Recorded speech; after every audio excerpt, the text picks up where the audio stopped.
Hi, this is Sandy Mullin, and I'm going to show. Well, look at this saw go. That's 40 feet that's going through there in this first little sequence. That's 40 feet of lumber that's going through there. This saw is the fastest saw. You can't even see the saw blade. This saw blade is going. Look, all right. Here's some more lumber going through. Here's another 40 feet. Now you know how fast a brute is. This is a brute that is souped up like you would not even believe. There shows some of the stuff. This is a rough knot saw that we perfected for the flooring guys because they got such a tough set of requirements. Now watch this go through here now. This is a 10-year-old brute that we refitted. All right, now look at that. Look. How crooked that is going through there. There's no other saw in the world that goes this fast and at the same time handles any kind of lumber that you can imagine. And it also has a beautifully square cut. I'm talking about really square cut, and it's spot on. Now, this just shows some of the cuts you just saw.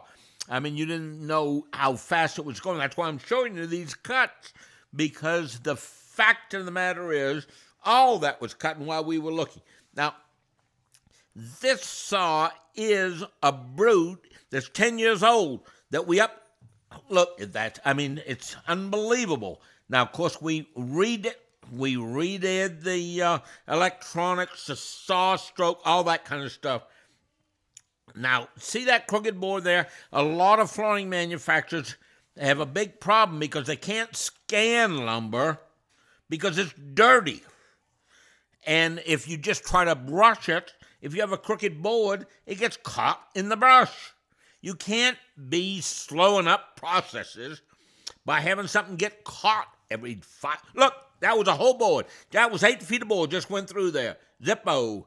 And it conformed to the board. That's the deal. Now look at it now.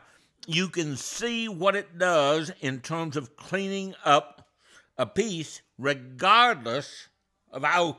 There it goes again. There's another one, and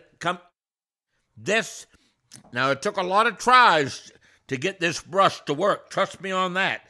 It took a lot of tries. We had a lot of failures, but this brush works. These are opposing head brushes that are going at incredible RPMs, and it goes through there, and it cleans up dirty lumber. And that's the deal.